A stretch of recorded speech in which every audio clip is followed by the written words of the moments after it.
नमस्कार, आप देख रहे हैं गुड न्यूज टुडे और शाम के 5 बज चुके हैं। दिन भर की तमाम अहम और बड़ी खबरें लेकर हम हाजिर हैं। मैं हूं अनंत और मेरे साथ मेरी सहयोगी श्वेता है। बिल्कुल, और हमारा ये बुलेटिन खास करके डिजाइन ही इस तरीके से होता है ताकि हर एक खबर जो कि आपके लिए महत्वपूर्ण है, इंपॉर्टेंट है, आपसे सरोकार रखता है, हमारी पूरी कोशिश होती है कि इस बुलेटिन में वो हम रखें। तो चलिए इस वक्त की बड़ी खबर से हम शुरुआत करते हैं। आपको बता दें कि इंग्लैंड की टीम T20 वर्ल्ड कप के फाइनल में पहुंच चुकी है। एडिलेड में खेले गए सेमीफाइनल मुकाबले में इंग्लैंड ने टीम इंडिया को 10 विकेट से हरा दिया है। इंग्लैंड की सलामी जोड़ी ने अकेले ये मैच जितवा दिया। जोस बटलर ने 49 गेंदों में 80 रन बनाए, जबकि एलेक्स हेल्स ने 47 बॉल में 86 रन बनाए। इससे पहले इंग्लैंड ने टॉस जीतकर टीम इंडिया को पहले बल्लेबाजी का न्योता दिया। टीम इंडिया ने 20 ओवर में 6 विकेट खोकर 168 रन बनाए। बल्लेबाजी में टीम इंडिया के स्टार रहे हार्दिक पांड्या, जिन्होंने 33 गेंदों में 63 रन की पारी खेली। विराट कोहली ने भी 40 गेंदों पर 50 रन बनाए। लेकिन ये शानदार पारियां भी टीम इंडिया को फाइनल में जगह नहीं दिला पाई। इंग्लैंड के लिए क्रिस जॉर्डन ने 43 रन देकर 3 विकेट लिए। आपको बता दें कि टीम इंडिया की शुरुआत उम्मीद के मुताबिक नहीं रही। जिन पावर प्ले के अंदर उम्मीद की जाती है कि ताबड़तोड़ बल्लेबाजी होगी, जबकि फील्डिंग की रिस्ट्रिक्शंस लगी होती हैं, लेकिन उन पावर प्ले के ओवर्स के अंदर टीम इंडिया वैसा कमाल नहीं दिखा पाई जैसा कि इंग्लैंड ने अपनी पारी में दिखाया। आपको बताएं कि पावर प्ले में शुरुआत से ही इंग्लैंड ने भारतीय गेंदबाजों को लय उनकी बिगाड़ कर रख दी। ताबड़तोड़ बल्लेबाजी की, 10 के औसत रन बनाए और 168 रन का लक्ष्य बड़ी आसानी से बिना कोई विकेट गंवाए हासिल कर लिया। सेमीफाइनल मुकाबला खत्म होने के बाद अब सबकी नजर फाइनल पर टिकी है। अब सब ये जानना चाहते हैं कि आखिर T20 विश्व कप का खिताब कौन जीतेगा, किसके सिर ये ताज सजेगा। पाकिस्तान और इंग्लैंड के बीच रविवार को यानी 13 नवंबर को इस T20 विश्व कप का फाइनल मैच खेला जाएगा। आपको बता दें कि फाइनल मुकाबला मेलबर्न में खेला जाएगा, जिसमें पाकिस्तान और इंग्लैंड की टीम आमने सामने होगी। एक दिन पहले पाकिस्तान ने न्यूजीलैंड की टीम को 7 विकेट से हराया था और आज इंग्लैंड ने भारत को 10 विकेट से हराकर अपना फाइनल का टिकट हासिल कर लिया है। तो अब T20 फाइनल का मुकाबला इंग्लैंड और पाकिस्तान के बीच में मेलबर्न में खेला जाएगा। और श्रोता, एक बार इतिहास फिर से खुद को दोहरा रहा है। आपको बताएं कि जब पाकिस्तान की टीम ने 1992 में यानी कि 1992 में पहली बार 50 ओवर वाला वर्ल्ड कप जीता था, तो उस समय जो शुरुआत हुई थी पाकिस्तानी टीम के सफर की शुरुआत हुई थी वो ऐसे ही हुई थी। पहला मैच वो हारे थे और उसके बाद वो न्यूजीलैंड को हराकर फाइनल में पहुंचे थे। और इस बार T20 मुकाबले की अगर हम बात करें तो इस T20 विश्व कप में भी न्यूजीलैंड को हराने के बाद वो फाइनल में पहुंचे हैं। और कोइंसिडेंस देखिए, इत्तेफाक देखिए कि इस बार भी 1992 की ही तरह फाइनल मुकाबले में इंग्लैंड के साथ उनका मुकाबला होने वाला है। चलिए हम बढ़ेंगे अगली खबर की ओर। कश्मीर के कई इलाकों में भारी बर्फबारी हुई है। कश्मीर के गुरेज में बीती रात से काफी बर्फबारी हुई है। आसमान से रुई की तरह सफेद बर्फ गिरती नजर आ रही है, जिसकी वजह से पेड़ पौधे इस कुदरत के करिश्मे से ढक गए हैं। पेड़ों पर जमी बर्फ ने उस इलाके की सुंदरता को और बढ़ा दिया है। इतना ही नहीं, गाड़ियों की छतों पर भी बर्फ की मोटी परत जमी दिखाई दी। आलम यह है कि जहां तक नजर गड़ाओ बर्फ ही बर्फ नजर आती है। असल में यह बर्फबारी ही कश्मीर की पहचान है। इसी आसमान से गिरती बर्फबारी को देखने के लिए देश विदेश से सैलानी यहां पहुंचते हैं। कुछ लोग तो बर्फबारी में छतरी लेकर बाजार में खरीदारी करने के लिए भी जाते हैं। खास करके आपको बता दें आनंद, जो हमारे जैसे लोग जो मैदानी इलाकों में रहते हैं उनके लिए स्नोफॉल देखना अपने आप में बहुत बड़ी बात होती है। तो इसलिए वो सैलानी जो कि मैदानी इलाकों में रहते हैं वो कश्मीर इस वक्त खास तौर पर बर्फबारी देखने के लिए ही जाते हैं। हालांकि जो लोकल्स हैं, जो वहां के रहने वाले हैं, उनके लिए बता दें कि उनके लिए परेशानी का सबब हो जाता है, क्योंकि जब लंबे समय तक बर्फबारी होती है और सफेद बर्फ की ये चादर बिछ जाती है तो कई बार ऐसा होता है कि माइनस में टेम्परेचर चले जाने की वजह से पाइप में पानी जम जाता है, बर्फ बन जाता है, पानी पीना तक लोगों को मुश्किल हो जाता है, दूभर हो जाता है। यहाँ पे बर्फबारी जो शुरू हुई है अब तकरीबन 4 या 5 महीने तक अगर ये कंटिन्यू रहती है तो रोड बंद हो जाएगा। कुछ स्टॉकिंग जो है यहाँ पे जो विंटर्स में ज़रूरत पड़ती है हमको, खाने पीने की चीज़ें हो या फिर बाकी चीज़ें, गैस वगैरह है, वो चीज़ों का स्टॉक आधा तो लोगों ने किया है, लेकिन आधा अभी करना बाकी भी है। और साथ ही साथ अगर हम इस बर्फ़ के बारे में बोले तो ये हमारी गुरेज की और कश्मीर की पहचान है। बड़ी इलाकों में एक और ताज़ा बर्फबारी हुई है। गुलमर्ग, सोनमर्ग, गुरेज और जोजिला के धर्रे पर 2 से 6 इंच तक की बर्फबारी रिकॉर्ड की गई है। इस बर्फबारी से मौसम में और भी ठंडक आई है और तापमान जो है वो और लुढ़का है। श्रीनगर में दिन का अधिकतम तापमान अब 12 डिग्री तक रहने की उम्मीद जताई जा रही है, जबकि रात के तापमान में श्रीनगर के साथ साथ कश्मीर के सभी इलाकों में और गिरावट दर्ज हो जाएगी, जो मात्र 2 से 5 डिग्री तक तापमान रहने की उम्मीद जताई जा रही है। यहां तक कि कुछ पहाड़ी इलाकों में तापमान अब शून्य के करीब पहुंचने लगा है। कहीं ना कहीं अब ये माना जा रहा है कि कश्मीर में सर्दी के मौसम ने पूरी तरह दस्तक दी है। अशरफ वानी, श्रीनगर। हिमाचल प्रदेश में भी मौसम ने करवट बदल ली है। लाहौल स्पीति, कुल्लू, किन्नौर, चंबा, मंडी और शिमला जिले की ऊंची चोटियों पर ताजा बर्फबारी हुई है। लाहौल स्पीति के काजा इलाके में बर्फबारी से सब कुछ सफेद हो गया है। मकान की छतें, आंगन और उसमें खड़ी कारें भी बर्फ की चादर में लिपटी नजर आ रही हैं। ऐसा ही नजारा आपको बता दें सड़कों पर भी देखने को मिल रहा है। वहां बर्फ की मोटी चादर के ऊपर से कार गुजरती नजर यहां पर आती है और ज्यादातर जगह बर्फबारी की वजह से तापमान में भारी गिरावट यहां दर्ज की गई है। लोगों ने कड़ाके की ठंड भी यहां महसूस की है। देखिए सड़कों पर किस तरह से बर्फ जमी हुई है और उसके ऊपर कारें चल रही हैं और कार के ऊपर भी बर्फ है। आपको बता दें पूरे इलाके में सन्नाटा पसरा हुआ है, लेकिन इस बर्फबारी से वहां पहुंचे सैलानियों के चेहरे जरूर खिल गए हैं।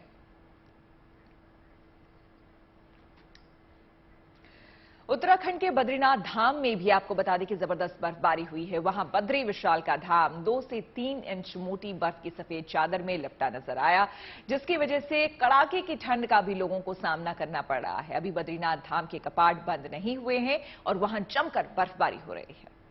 इस बीच वहां श्रद्धालुओं के पहुंचने का सिलसिला भी लगातार जारी है। 19 नवंबर को भगवान बद्री विशाल के कपाट शीतकाल के लिए बंद हो जाएंगे।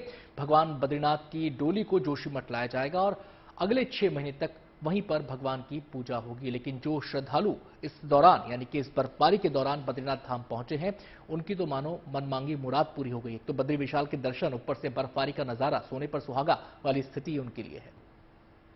और इस बार वैसे भी चार धाम में रिकॉर्ड तोड़ जो श्रद्धालु हैं उनके पहुंचने का भी सिलसिला, हालांकि अभी तक कपाट जब तक बंद नहीं हुए हैं अभी भी जारी है अनंत, जो अपने आप में बड़ी बात है। कोरोना की वजह से पिछले 2 साल से यहां पर तमाम जो व्यावसायिक कार्य में लोग जुड़े हुए थे उनके लिए बड़ी मुश्किल थी, लेकिन अब कोरोना की पाबंदियां खत्म होने के बाद इस बार से जैसे ही सीजन शुरू हुआ है, सैलानियों का जाना, भक्तों का जाना इन इलाकों में खास करके चार धाम यात्रा के लिए वो अभी तक बदस्तूर जारी है। जबकि बर्फबारी भी शुरू हो गई है, लेकिन फिर भी लोग आ रहे हैं। पश्चिम बंगाल के दार्जिलिंग में शनिवार से घूम विंटर फेस्टिवल की शुरुआत होगी।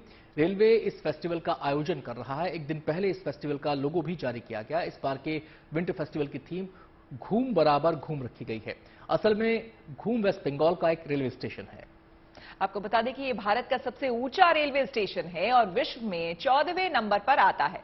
इस फेस्टिवल का मकसद सैलानियों को पहाड़ी संस्कृति, कला और दूसरी चीजों को जानने का मौका देना है। सबसे बड़ी बात यह है कि वहां पहुंचने वाले सैलानी रात में भी विश्व धरोहर टॉय ट्रेन का आनंद ले सकेंगे। ये नवंबर 12 से शुरू होगा, जो कि 5 दिसंबर तक चलेगा। अपने आप में काफी मजेदार ऐसा लगता है कि ये रहने वाला है। जो लोग आएंगे कला और संस्कृति वहां की तो जानेंगे ही, और साथ ही साथ मौसम भी इस वक्त दार्जिलिंग में खास करके जिस तरह का है, बड़ा एरिया है जो कि टी गार्डन यहां पर है और दूर दूर से लोग देखने टी गार्डन को आते हैं। इस पूरे इलाके को और आकर्षण का केंद्र ये टॉय ट्रेन, जिसकी सैर अपने आप में काफी मजेदार होती है।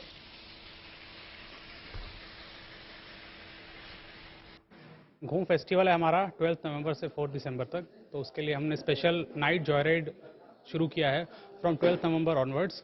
ये वीकेंड्स पे रहेगा, 12 नवंबर, 13 नवंबर, उसके बाद अकॉर्डिंगली 19 नवंबर, 20 नवंबर वीकेंड्स पे रहेगा। ये शाम 6 बजे खुलेगा दार्जिलिंग स्टेशन से और 1 आवर्स 50 मिनट्स का ट्रिप रहेगा। 15 minutes stoppage at Batasia loop, 25 minutes stoppage at Ghum station. Promote करने के लिए घूम फेस्टिवल को जो डिफरेंट उसमें स्टॉल्स लगेंगे, जो डांस एंड म्यूजिक कॉम्पिटिशन्स होंगे, उनको प्रमोट करने के लिए हम लोग ये स्पेशल नाइट जॉय राइड अभी लॉन्च कर रहे हैं। अगर ये सक्सेसफुल रहा then we'll think about continuing with it in the future also. Uttar Pradesh के पीलीभीत में टाइगर रिजर्व की रौनक बढ़ गई है। आपको बता दें वहां कर्नाटक से 4 हाथी पहुंचे हैं। इनमें 3 नर और 1 मादा हाथी है। इनके नाम है बड़ा सूर्या, छोटा सूर्या, मणिकांता, जबकि मादा हाथी का नाम निसरंगा है। ट्रक से 6 दिन की लंबी यात्रा के बाद ये पीलीभीत टाइगर रिजर्व पहुंचे हैं। वहां इन हाथियों का जोरदार स्वागत किया गया। पूजा पाठ कर इन्हें पीलीभीत टाइगर रिजर्व परिवार में शामिल किया गया। पीलीभीत टाइगर रिजर्व में इन हाथियों के स्वागत में खाने पीने का पूरा इंतजाम किया गया था। इनके मनपसंद की चीजें वहां रखी गई थी। इनके आने के बाद अब यहां पर्यटन को बढ़ावा मिलने की उम्मीद है, जिससे रोजगार के मौकों के साथ व्यापार भी बढ़ेगा।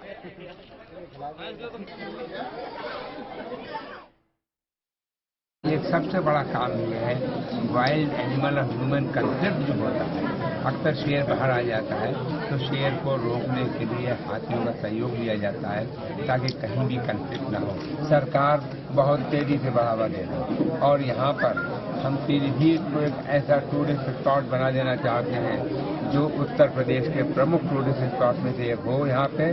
और अब तो दिल्ली से आदमी चल के बरेली में हवाई जहाज से उतरे, घंटे भर में पीलीभीत आ जाए और पीलीभीत में जंगल देखे। कर्नाटक से 4 हाथी लाए गए हैं और इससे हमारे क्षेत्र में जो विदेशों से जो पर्यटक आते हैं उनके लिए एक आकर्षण बनेगा और यहाँ पे अच्छा डेवलपमेंट होगा। यहाँ की पब्लिक को अच्छा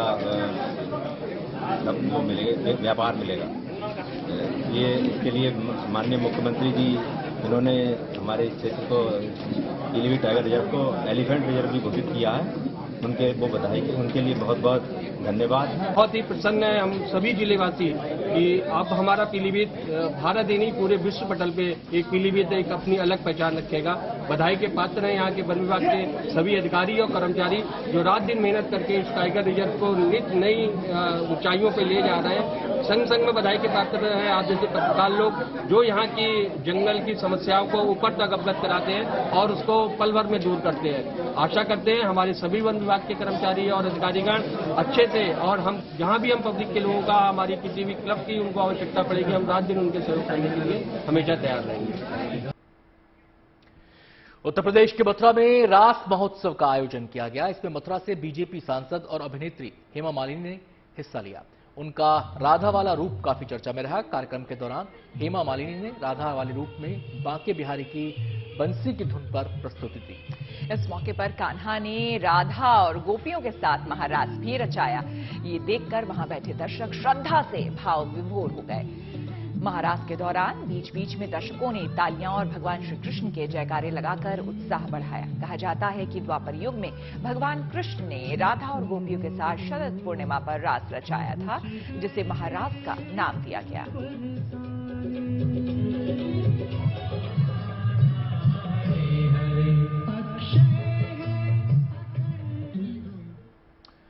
जम्मू कश्मीर के श्रीनगर में आपको बता दें, युवाओं को सेना में शामिल होने और उन्हें प्रेरित करने के लिए एक ट्रेनिंग कार्यक्रम का आयोजन किया गया है।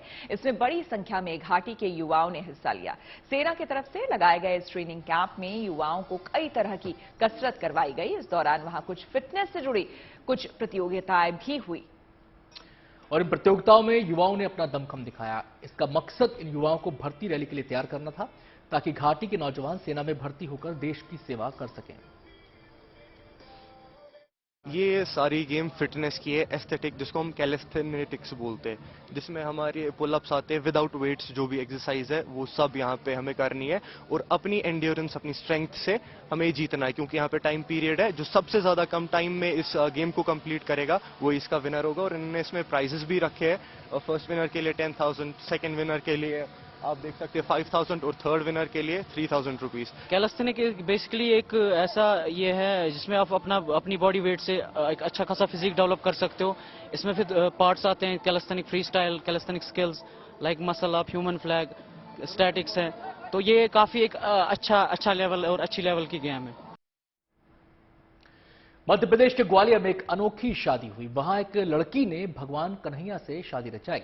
इस शादी में दूल्हा भी आया, बारात और बाराती भी आए, डांस हुआ। शादी की जितनी रस्में होती हैं वो सभी निभाई गईं। इसके बाद दुल्हन विदा हुई, मगर विदा होकर वो फिर अपने पिता के घर लौट आए। जी हां, लेकिन गोद में अपने पति के रूप में कन्हैया की मूर्ति लिए हुए। असल में दुल्हन बनी सोनल एक लाइलाज बीमारी से जूझ रही हैं। वो चल फिर नहीं सकती है। ऐसे में सोनल के पिता ने उसकी खुशी की खातिर ये शादी कराने का फैसला लिया है। ऐसा कर उन्होंने अपनी बेटी की डोर भगवान के हाथ में सौंप दी है। मेरी बेटी की 26 साल की उम्र है।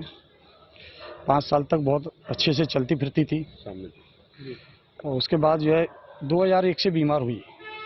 उस बीमारी के बाद में क्या है, जो 2019 तक तो थोड़ी शरीर इसका कपता था, 2019 से बेड रेस्ट हो गई। मन में शादी का विचार आया कान्हा जी से, तो उसकी हमने रूपरेखा सारी जो है ना, बहन हमारे यहाँ जो डलिया लेके आती वो भी लेके आई, हम लोग भी भात मांगने गए। उसके बाद सारे रिश्तेदारों को बुलाया, बुलाने के बाद फिर हमने सारी जो विधियाँ होती हैं शादी की, रूपरेखा सारी रूपरेखाएं उन्होंने से की। शादी बहुत अच्छी तरीके से हुई। एक्चुअली मैं भी विश्वास नहीं मान रहा था कि इतना बड़ा प्रोग्राम हो जाएगा।